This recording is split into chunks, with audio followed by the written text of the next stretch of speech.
Bonjour éclaireur pro vérité, bonjour à tous mes condisciples de la digne classe éclaireur pro vérité. Soyons sérieux. À regarder le braquage du pouvoir par ces trois larrons, c'est à croire qu'il suffit d'être militaire, former un gang et s'imposer contre vents et marées à des personnes qui n'ont rien demandé en fait. Ces trois gars braquent le pouvoir à gain être les libérateurs de leurs pays respectifs, des mains des djihadistes, mais seulement ils ne sont arrivés à rien. Et cela dure. Au contraire, depuis leur accession au pouvoir, la situation est allée de mal en pire. Le fait est que, au Mali, par exemple, Binadiara a plus de pouvoir qu'Assimi lui-même. Et point besoin de dire que le pouvoir de ce monsieur, ce nouveau maître, touche tous les trois pays du Sahel. Reconnaissons-le. Et pendant ce temps, les trois brigands refusent de céder la place à plus compétents, au détriment de leur population qui fuit les représailles, qui fuit la mort, qui fuit tous les méfaits liés au conflit. Pendant ce temps, les millions de personnes arpentent les rues squelettiques. Ils se déplacent ainsi. On a l'impression qu'ils arpentent les rues sans savoir en fait où ils vont. Ils vont se retrouver dans des pays limitrophes tels que la Côte d'Ivoire, la Mauritanie, où ils s'établissent dans des bidonvilles et vivent la plupart de mendicité. On peut le voir en Côte d'Ivoire. Des femmes sont assises à des carrefours avec des enfants disposés comme de la marchandise à des heures tardives de la nuit. Le lundi 15 juin, c'était la journée mondiale contre la faim dans le monde.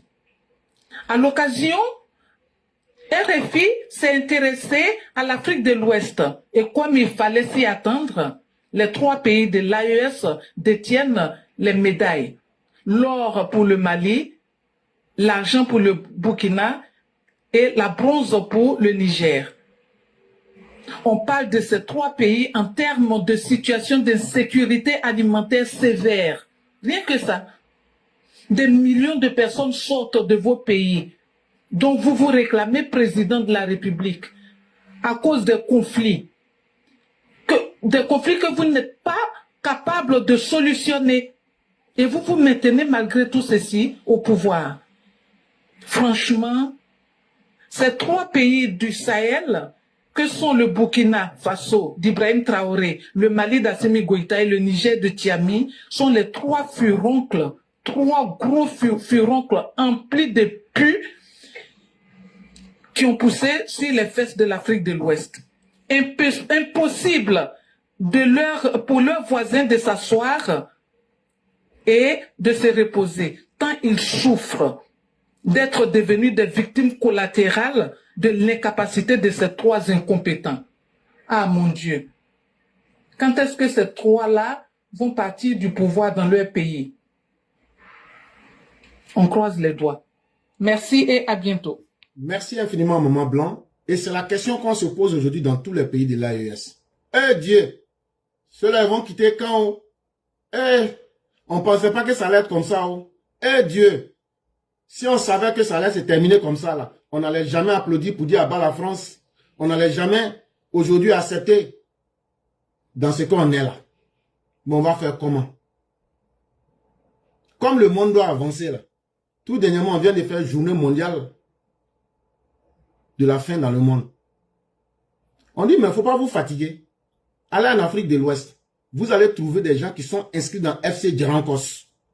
Des gens squelettiques. On va les appeler les squeletos. Sont là-bas. C'est la peau là, qui est sur os. Ils sont remplis dans ces pays-là comme ça. Donc quand ils sont partis là, est-ce que c'est difficile? Il suffit de braquer caméra, on prend ça, on montre ça aux gens. Ça veut dire ça seulement déjà là. Vous faites honte à l'homme africain. Et qui fait ça? Ce sont les putschistes qui font ça à leur propre peuple. Et pour eux, c'est la manière la plus belle de démontrer qu'ils aiment ces populations. Par pure méchanceté. Et surtout par incapacité. Ils savent qu'ils ne valent rien, mais ils font exprès pour maintenir leur peuple dans la misère. Jusqu'à quand cela va continuer? Voilà bien la question à laquelle il va falloir répondre un jour. Mais encore pire, aujourd'hui, ils veulent que des pays comme la Côte d'Ivoire, qu'ils vilipendent nuit et jour, puissent assumer les conséquences pour que leur population descende pour venir. Comme si eux-mêmes, ils n'avaient pas de la dignité pour que les Maliens, les Burkinabés et les Nigériens vivent dignement dans leur pays. Vous voulez les pays que vous vilipendez là, vous voulez venir gagner une vie digne là-bas. Est-ce que chez vous là-bas, là, si vos dirigeants ils étaient forts là, pourquoi ils ne peuvent pas vous donner une vie digne là-bas? Voilà aujourd'hui autant de questions auxquelles sont confrontés les habitants de ces pays. Mais malheureusement, comme ils ont rendu la population bête, elles aussi, elles n'ouvrent pas leur cerveau, elles n'allument pas leur cerveau pour se poser les vraies questions. Ce n'est pas une fatalité. C'est un choix que vous avez fait. Et comme c'est vous qui avez applaudi, c'est vous qui devrez encore assumer les conséquences. Mais à un certain moment, le choix est entre vos mains. Soit vous vous réveillez pour remettre les choses à leur place, ou bien vous laissez ces putschistes-là vous enterrer carrément avec vos pays. Il est temps que vous vous réveillez. Il est temps que vous repreniez le contrôle de vos dignités. Parce que vos pays n'ont pas pour vocation de mettre des voyous à leur tête pour augmenter le malheur en Afrique de l'Ouest, pour augmenter le désordre. Il faudrait qu'on soit sérieux. Merci à Maman Blanc, merci à la classe éclaireur pro-vérité et merci à tous ceux qui nous ont suivis.